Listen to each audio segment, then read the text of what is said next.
It is one of the world's most enduring mysteries. Could the modern relative of an ancient monster be living in the mountains and forests of North America? From footprint casts to the most famous piece of film, enhanced to expose details never before seen. Experts pro and con will also conduct a startling experiment. Physiological impossibility. As we examine the best evidence for a creature known as Bigfoot. This creature is definitely not human.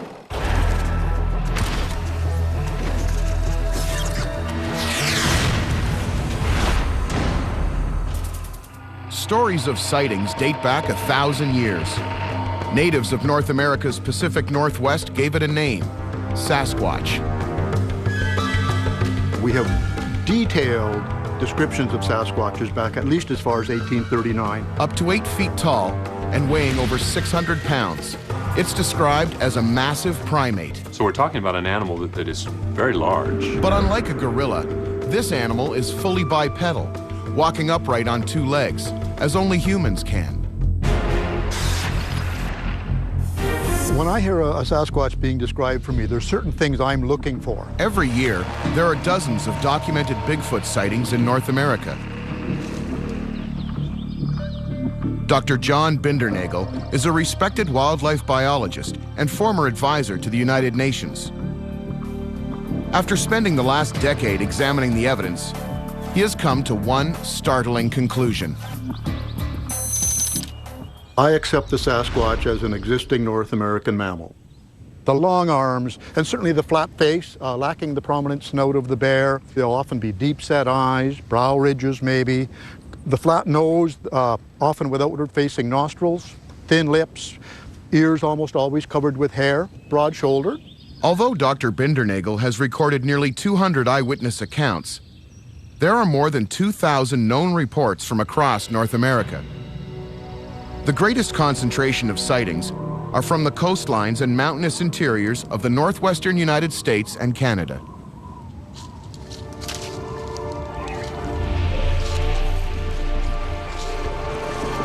To me, it's very interesting. People encounter Sasquatches, if not on a weekly basis in North America, every month.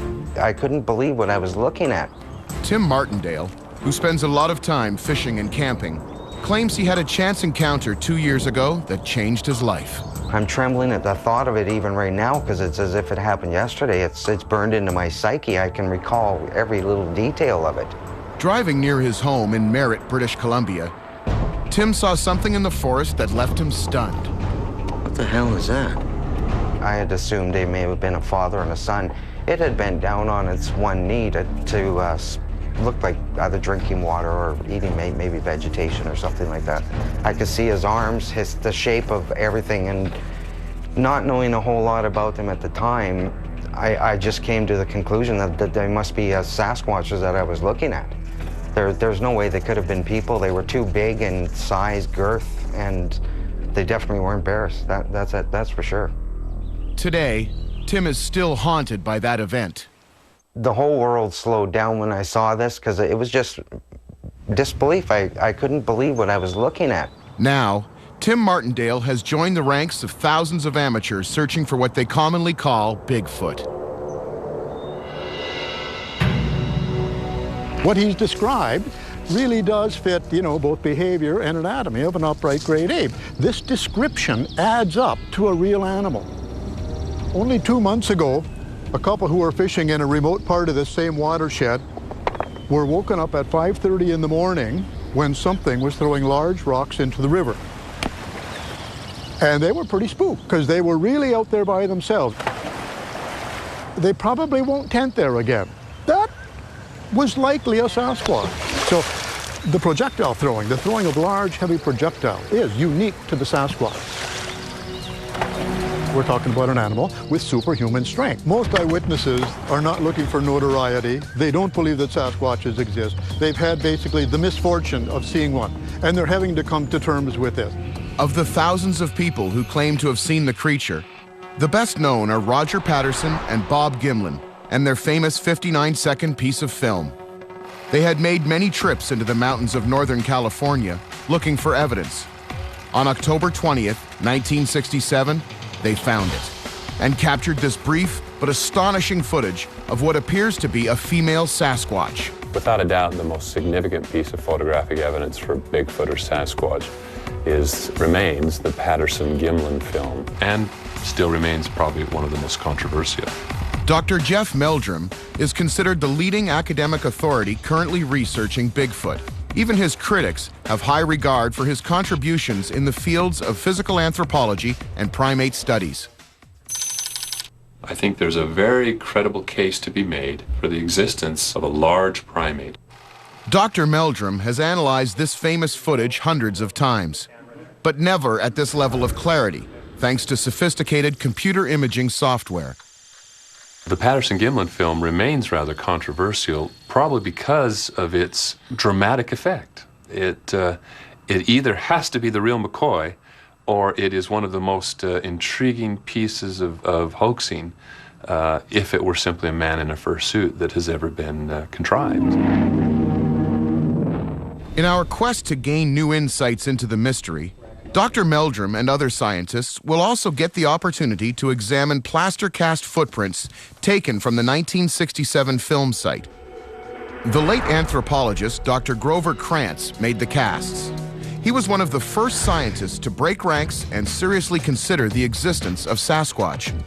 The Smithsonian Institute provided these exclusive Bigfoot casts to our scientists for forensic analysis. All right, we'll get this on the pedestal here. The casts are brought to this lab at Idaho State University to be scanned into the computer, creating virtual 3D models. The scans will provide greater detail of the anatomical features that created the print. There's that dimple we were talking about. Here's the toe stems. You can really see the degree of flexion of the toes from that perspective as well. Well, the technology that we have at our disposal now allows us to examine these artifacts, these 30-year-old artifacts, in a way that has never been realized before. In the absence of an actual body, the best physical evidence available to Dr. Meldrum are footprints taken from areas of recorded sightings. It is the next best thing to physical evidence, because it's a real trace of the physical existence of an animal. Dr. Meldrum's lab at Idaho State University contains over 200 samples of mysterious big feet, the largest collection of Sasquatch tracks in the world. Because of the precise and consistent anatomy of the prints, widespread geographical locations, and corroboration with what are said to be credible sightings, Dr. Meldrum is convinced an undeniable pattern is emerging. It's not like a case of just haphazard collection of odd tracks. The vast majority of things that I have examined speak to a very consistent story, a very consistent image of the foot of a large primate. The question of faked footprints is always considered, but Meldrum believes the vast majority of prints couldn't be created by the average prankster. I think I'm in a very good position to discriminate between a blatant hoax and something which, to my eye, is very credible. They do suggest or indicate the existence of a species of bipedal giant ape on the North American continent. With intricate footprints, consistent eyewitness accounts, and a startling piece of film, Bigfoot researchers believe they're amassing a solid body of evidence. But critics are quick to point out inconsistencies, even between casts from the same footprints.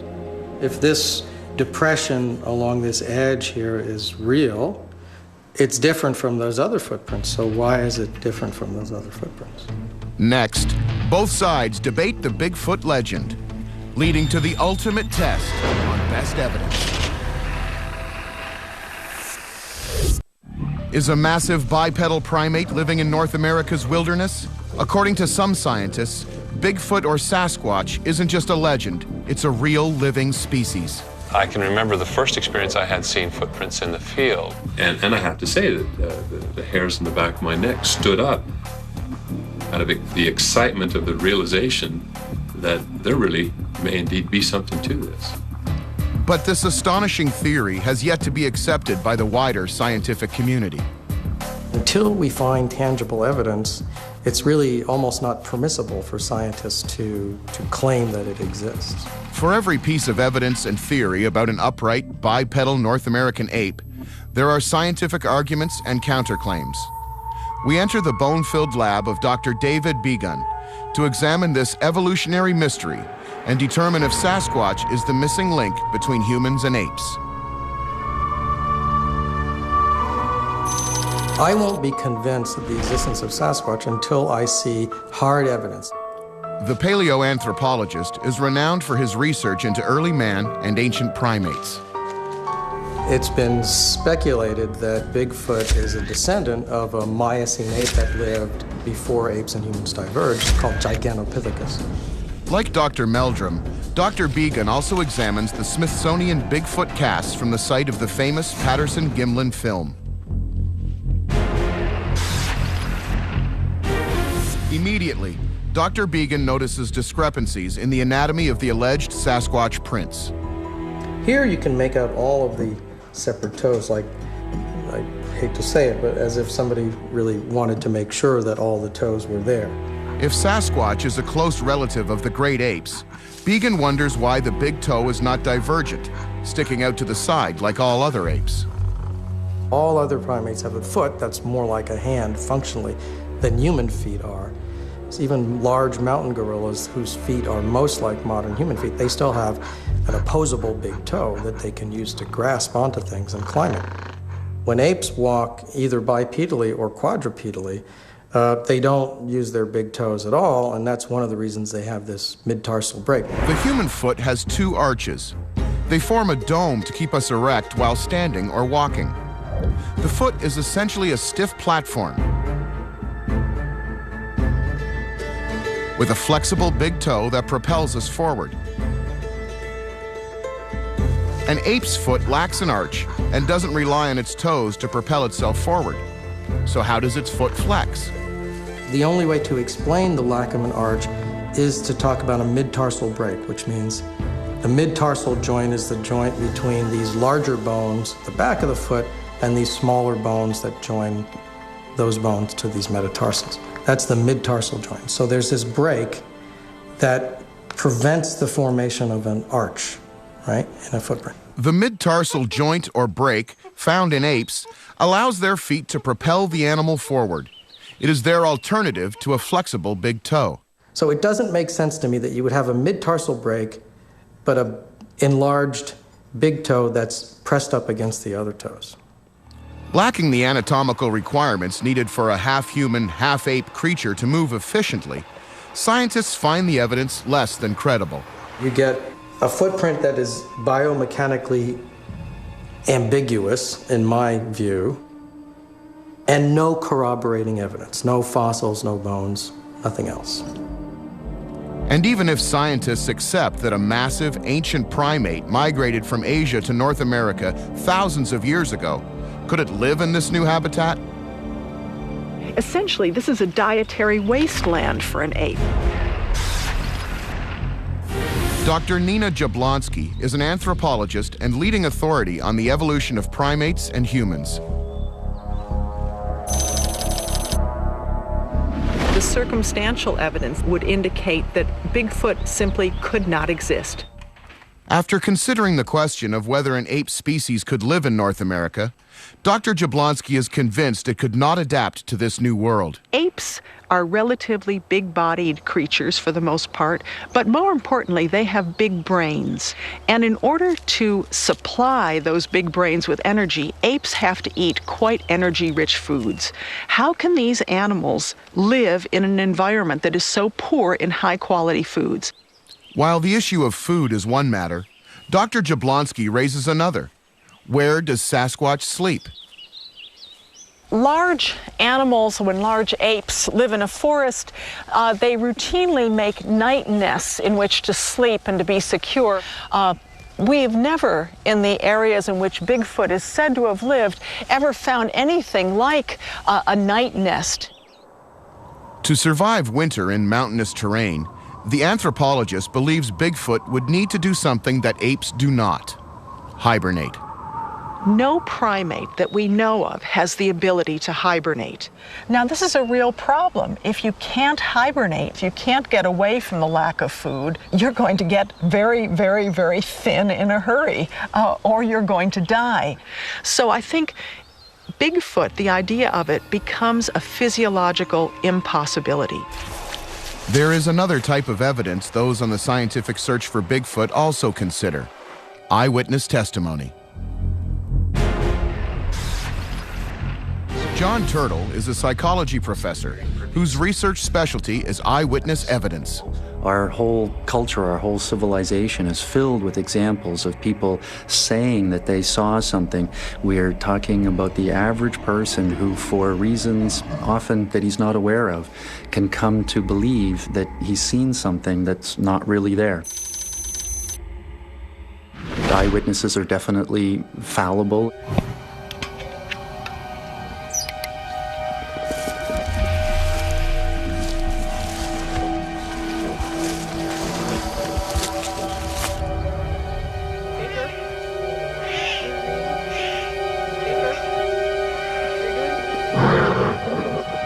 Got to remember, not everybody right at the time believes that they're seeing Bigfoot. They'll tell the story to someone else, that person will interpret it for them and go, that's very similar to what happened to me last week.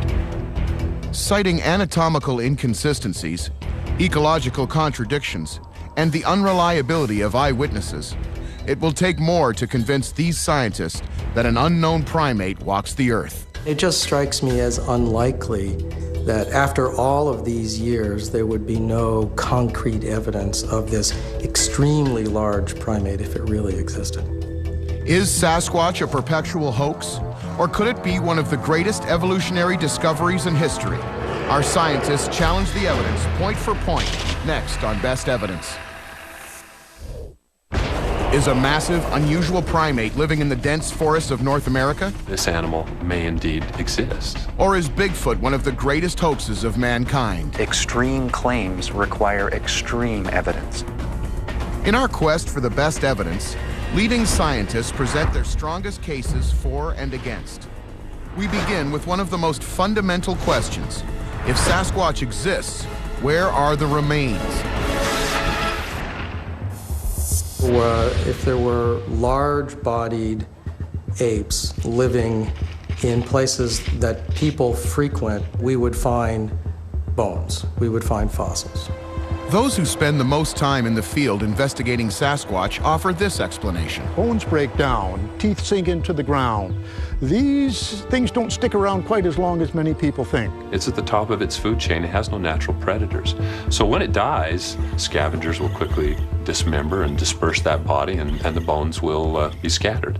Those bones that remain, though, are not going to persist very long because wet coniferous forests notoriously have acidic soils, which are not conducive to the preservation of bones or of fossils. You can find bones of other mammals, bears in particular, in these soils that supposedly don't preserve bones that well. I work at a fossil swamp site, a site that had highly acidic soil in Hungary that's 10 million years old, and it's chock full of bones. Advocates for Bigfoot counter with an incredible fact about the fossil record of certain primates. People are often surprised to learn that although chimpanzees have been residents of Africa for over 7 million years, until last year we had absolutely no fossils of a chimpanzee in Africa. There's no real fossil evidence for any great apes, in fact, apart from this tiny sample of chimpanzee teeth that's very recent. But I don't see that as a relevant issue because we have thousands of specimens of gorillas and we don't have a single Sasquatch. Explorers have looked for this animal with great energy and vigor over the last 50 years and haven't come up with any convincing traces. Why don't we find some scat? Why don't we find some hair samples? For other scientists, another primary question casts shadows of doubt. How can an ape the size of Bigfoot survive in North America? An animal with a relatively big brain, which Bigfoot probably had, could not have lived. Big brains require a lot of energy, and cold environments or even seasonal environments outside of the tropics don't provide the foods that provide those energy sources to the animals. But after years of studying what is said to be prime Bigfoot habitat, biologist Dr. John Bindernagel disagrees. This habitat we're walking through now is classic West Coast Sasquatch habitat. But in addition to all the vegetation, the berries, the roots, the succulent leaves in the spring, there's the salmon in the fall, there's the seafood resources, the shellfish resources along the coast. It's really quite rich. So it's theoretically possible that an ape could have adapted to the kinds of environments that are found in the Pacific Northwest. But just because it's theoretically possible doesn't mean that it's true. Those who investigate sightings also believe the animal exhibits another curious behavior. Bigfoot is a creature of the night. Because of the large number of Sasquatch reports at night, it's not out of the question that a great ape could be mainly nocturnal. But the idea of a nocturnal great ape goes against the laws of nature. All of the close relatives of Bigfoot, the apes today, are diurnal, are day-living animals. And in order for them to find the foods that they need to eat, the high-energy fruits and so forth, they need to be able to look at the colors of things in the forest. Large nocturnal animals have specializations in their eyes that allow them to gather as much light as possible so they can see well during the night. You know, we're talking eyes the size of a softball. It just doesn't correspond to the general patterns of higher primates. Believers maintain that Bigfoot could be a missing link between apes and humans. If that's so, could it have descended from Gigantopithecus? An enormous ape scientists agree lived in Asia more than 200,000 years ago? And could it have migrated to North America across a land bridge that no longer exists? We have a candidate as a link to Bigfoot that is the right size, in the right place, at the right time. It could very easily have migrated into North America.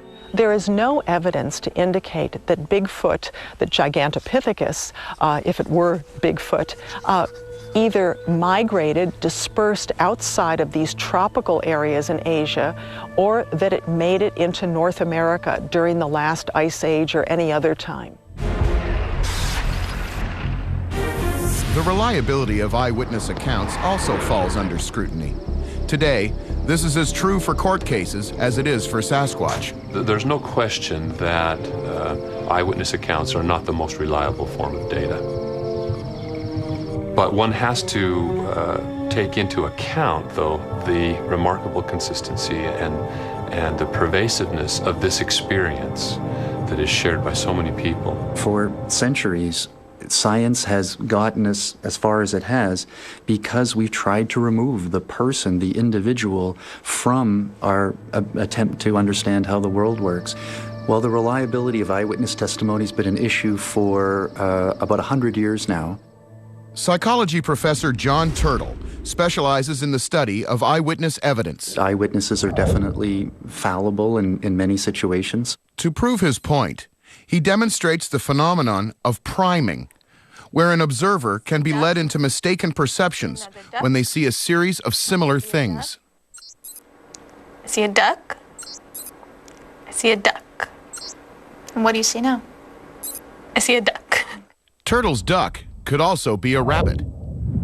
I think this demonstration makes the point that it can be what you experience in that moment or in that particular event that influences what you see. But what about witnesses who still say they didn't see a duck, a rabbit, or anything else but a Sasquatch? We're not talking about people lying. We're talking about the average person who, for reasons often that he's not aware of, can come to believe that he's seen something that's not really there. So why do people see Sasquatches? We see the example of the Bigfoot sightings as the way that the brain works in its attempt to try to decipher reality that leads us to sometimes see things that aren't really what they look like.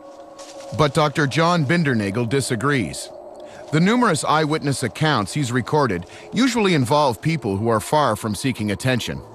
It's somewhere between 100 and 200 people that I have actually talked to about their eyewitness account. I'm hearing them say, I don't want my name used. I'm hearing them say, you know, I had to go to bed with all the lights on in the house because I was so scared.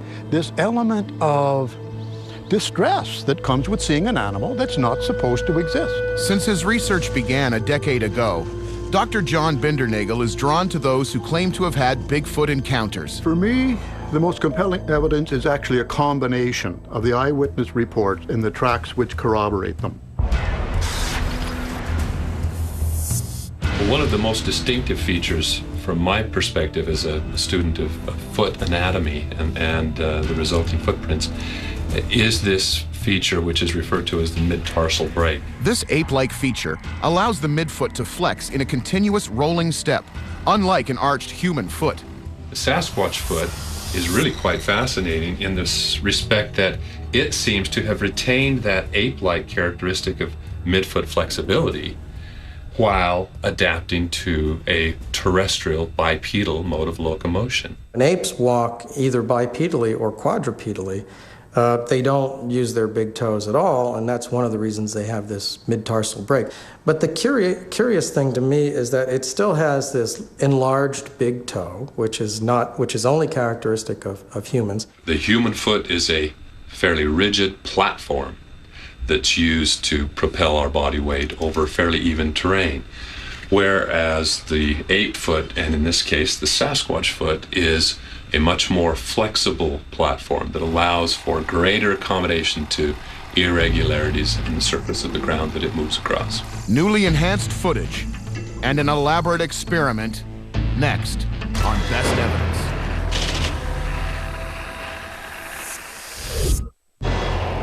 It is one of the most controversial pieces of film footage in history. In 1967, two men, Roger Patterson and Bob Gimlin, were investigating reports of Bigfoot sightings near Bluff Creek in Northern California. After nearly 2 weeks in the woods, Patterson and Gimlin stumbled on an incredible creature and claimed to capture the first Sasquatch images ever on film. Since then, countless theories have tried to support or discredit the iconic footage. Although I've examined this footage literally hundreds, if not thousands of times, every time I look at it, I'm struck by the implications of it. Never before broadcast until now, leading Bigfoot authority Dr. Jeff Meldrum analyzes a new, digitally enhanced copy of the film. Well, the enhanced version of the Patterson-Gimlin film provides a much greater clarity than I think has ever been appreciated before. For Dr. Meldrum, enhanced film doesn't finally reveal a man in a fur suit. I'm struck by the fact that what is portrayed here is an animal that is effective within its environment. It leads to new details that only deepen the mystery. Things like the movement of the shoulder blade beneath the skin, the definition of particular muscles in the shoulders and in the arms. After studying footprints from where the film was shot, Dr. Meldrum is most interested in exactly how the bipedal animal moves. The remarkable aspects of this footage still remain for me, from my perspective, my expertise, here from the ankles down. The action of the feet is so telling, and attempts to fabricate costumes to do this always fall short when it comes to the feet. And in this situation, we have the flexibility of the feet, which correlates so well with the record of the footprint casts that were documented at the site. He is convinced the walking style is not only unique, but its gait is neither fully human nor ape. The smoothness, the subtlety of the gait, the impression of the massiveness, the inertia of this large subject. This focus on the Sasquatch's walk leads to an unusual experiment, one that will test if Dr. Meldrum's theory has legs. Could a man in a costume approximate the type of movements that are seen in the Patterson-Gimlin film? Dr. Meldrum is joined by lab director Dr. Jessica Rose and orthopedic surgeon Dr. Jim Gamble at one of the top facilities that examines bipedal motion, the Motion and Gait Analysis Lab at Stanford University. The lab studies and analyzes the gait of children with disabilities, often by capturing motion in 3D. Today, the clinic will focus on a special subject, Bigfoot. I thought it was an exciting question to determine whether or not a human could replicate that gait that's seen in the 1967 video.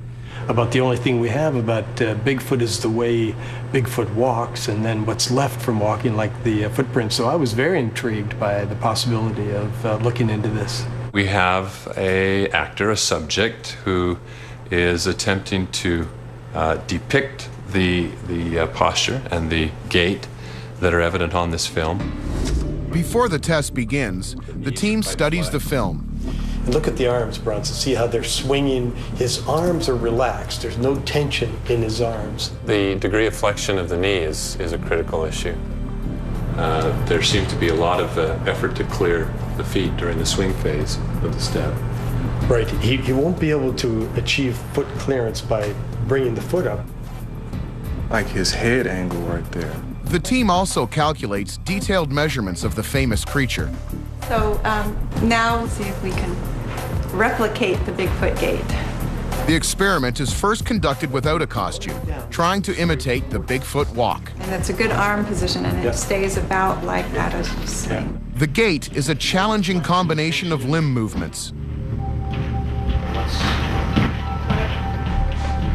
Gradually, all pieces of the walk come together. That's good. Again? Dr. Meldrum focuses on the effort involved.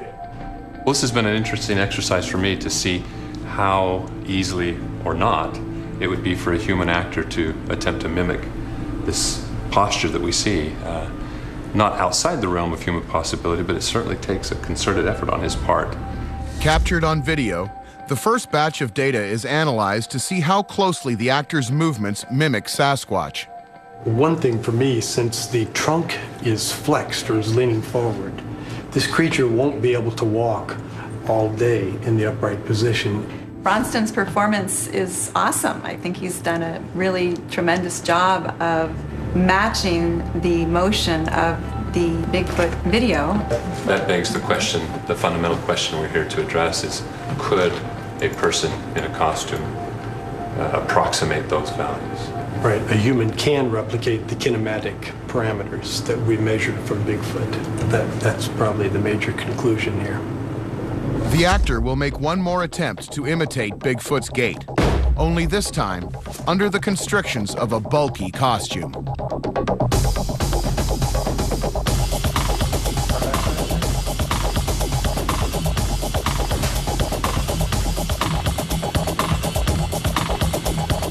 How does that look?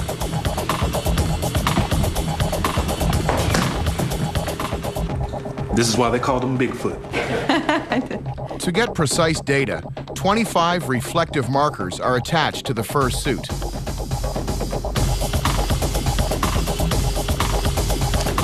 Very much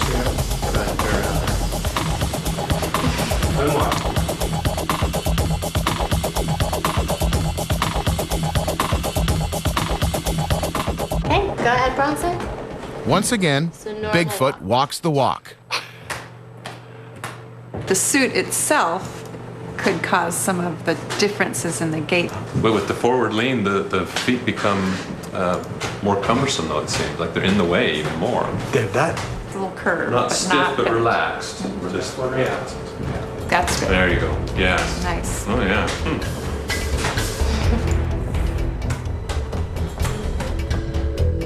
To the naked eye, it looks like a match. But definitive proof will come from the final data in the motion capture system. When we return, what will the gait test reveal on Best Evidence?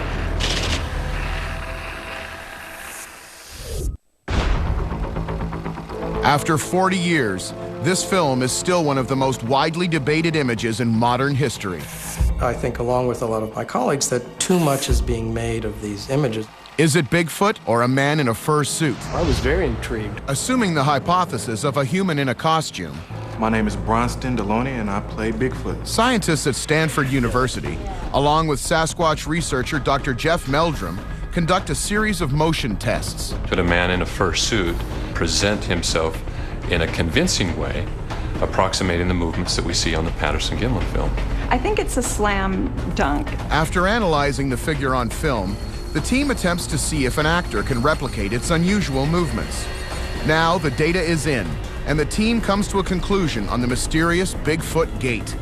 Will the data tell us that it was a man in a fur suit or an unknown primate living among us? We know that his gait, as best we could see, approximated that of the Sasquatch. There's certainly no way to say from this, whether it's truly a creature or somebody in an outfit. My conclusion would be yes, it would be possible and feasible for a human to replicate that gait. When somebody is coached on how to walk, based on what we studied with the Bigfoot films, it's possible to replicate that way of walking. Frankly, I was somewhat surprised that our subject was so easily capable of replicating some aspects of the walk of the Sasquatch depicted on the Patterson film. However, even the experts can see the gait test could not replicate all parameters of the Patterson film.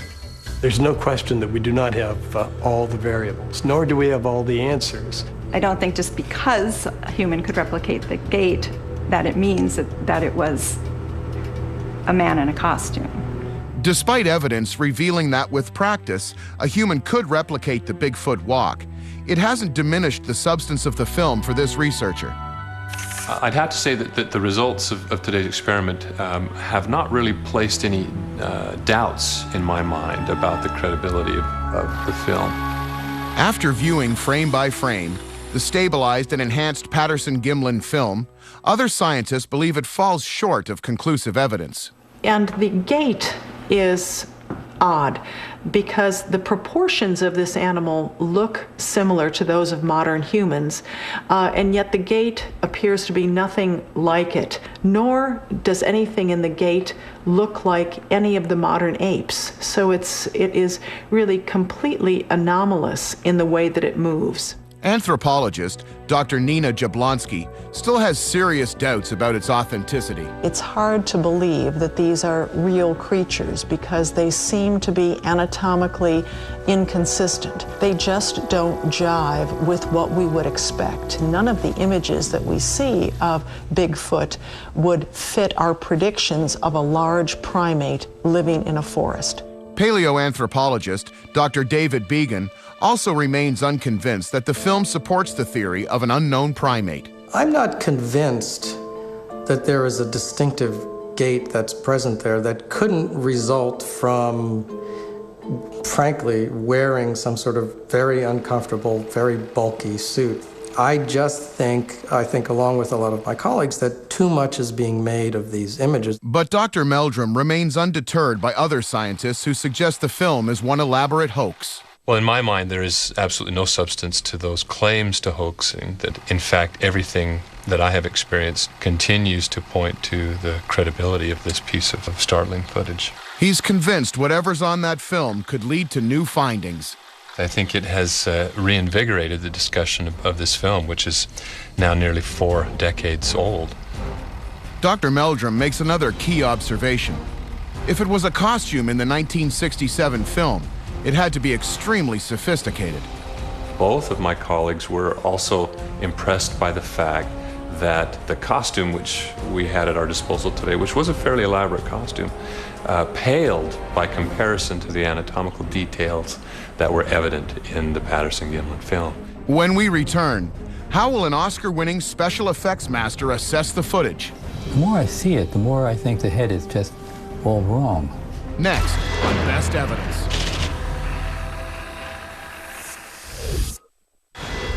Assuming that this is a put-up job, they didn't do a very good job at it. Is the Bigfoot, captured in this famous 1967 film, real or a tall person in a padded suit? Ape or hoax? I would say this is a hoax. Dick Smith is an Oscar-winning special effects makeup artist who was active when the Bigfoot film came to light. See that? It looks like a nice white nose sticking out there. The nose is right up there where a human nose would be.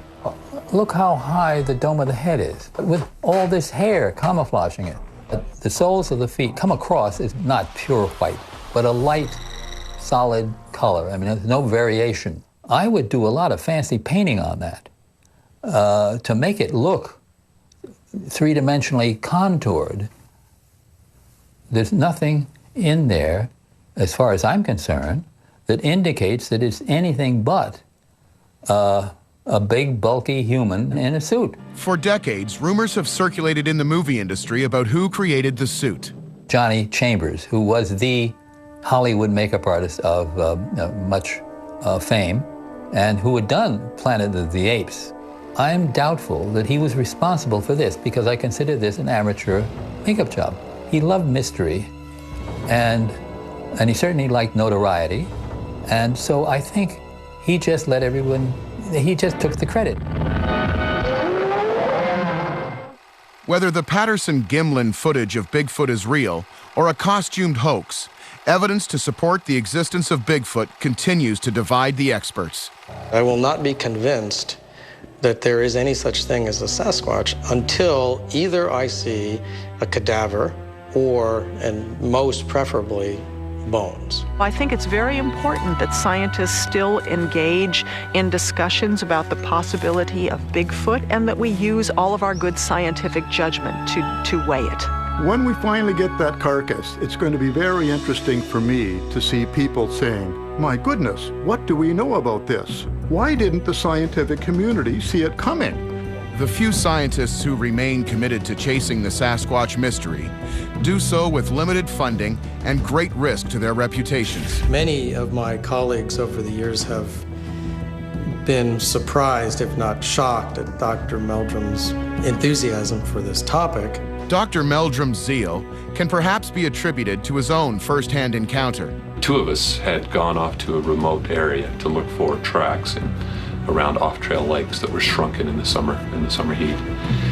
And during that excursion, we witnessed some interesting vocalizations in the wee hours of the morning, which were followed by the sounds of footfalls, bipedal footfalls, soft padded footfalls rather than hard hoofed footfalls that came into our camp, in fact brushed against the rain fly, and something hit one of the poles, causing my tent to gyrate.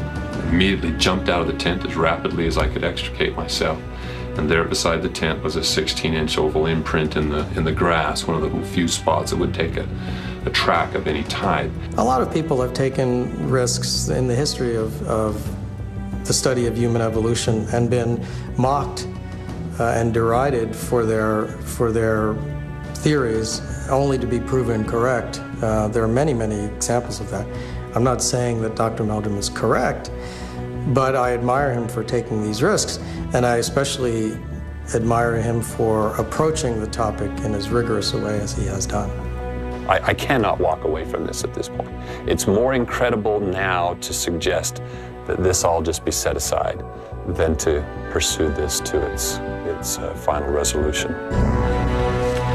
Although the debate will continue, scientists agree on one point. If a species known as Sasquatch is ever confirmed to be living in today's world, it will rock the foundations of evolutionary history. Were Bigfoot ever to be definitively proven to exist,